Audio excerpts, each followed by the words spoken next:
All right. Hey everybody, it's Bruce here with Traveling with Bruce. Welcome to my channel today. Today's video is about the $30 billion problem that could be facing our friends at Carnival Cruise Lines, Norwegian Cruise Lines, and Royal Caribbean. We are beginning to learn a lot more about the dilemma that these cruise lines are facing. And one of them is a major cash crunch that we thought they had already figured out, but it might be a lot worse than that. Thank you, by the way, those of you who are subscribing to my channel, Traveling with Bruce.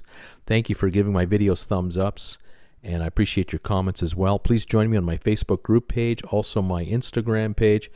And thank you for those of you who have become sponsor members of Traveling with Bruce. Join my channel as a sponsor member today. The link is down below, and we'll see you Monday nights at 7 o'clock for the sponsor member hangout show.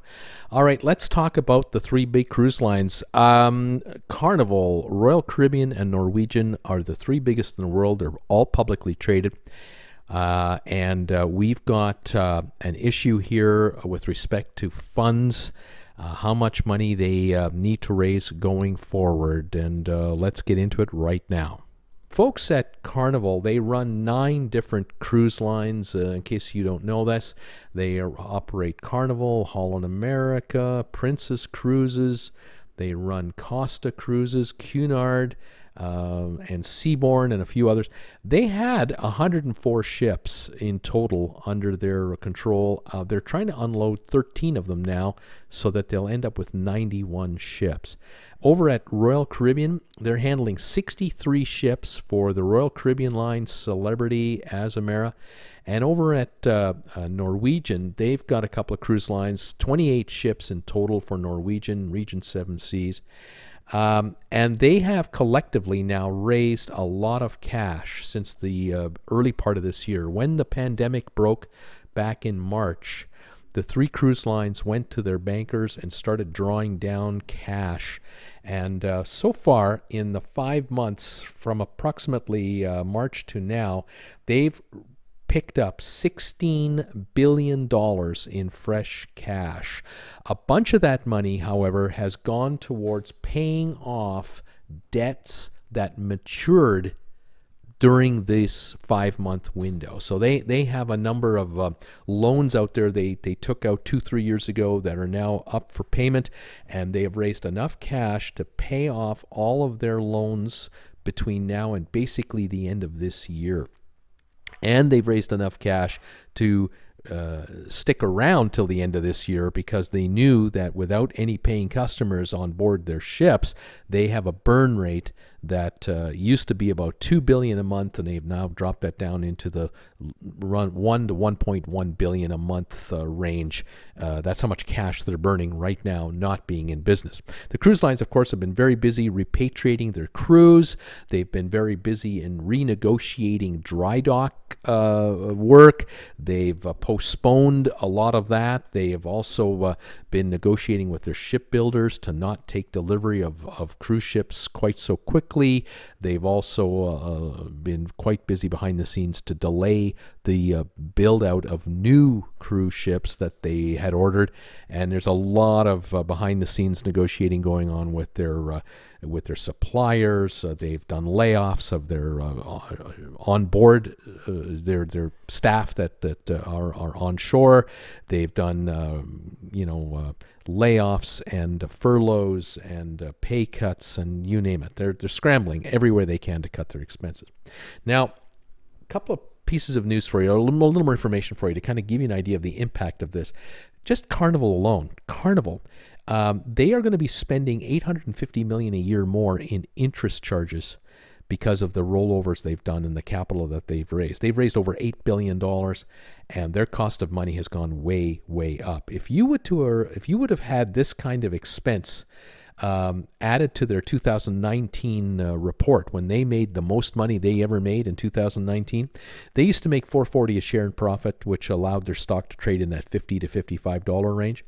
But you add $850 in interest expenses to the 2019 revenues, take that off the top, they would have only earned $2.88 a share. That might have justified a $30 to $35 stock price, just to give you an idea. But there's another problem for Carnival and the other cruise lines. All the debt that they've raised already, they have had to sweeten the pot to the bankers. And what they've done is they've offered the bankers the opportunity to convert the debt, a lot of that debt, $16 billion, into common stock of these three publicly traded companies, so that going forward, don't be surprised if Carnival has increased the amount of shares outstanding by 25-35%, which means that the $288 a share that they would have earned last year will actually now be down to this 160 to 170 share range because of the higher number of shares outstanding. That would justify a stock price of $25 to $30 a share. Okay, just to give you an idea. So from 55 a share back in 19 to the $25-$30 a share mark. And that's assuming another big if. That's assuming that they will yet again, going forward, be able to generate the kind of money that they used to generate in 2019. The reality is that in 2020, 2021, or 2022, when they do start cruising again, they will start with a fewer number of ships, and they will have a lower occupancy rate, probably mandated to them by the health authorities.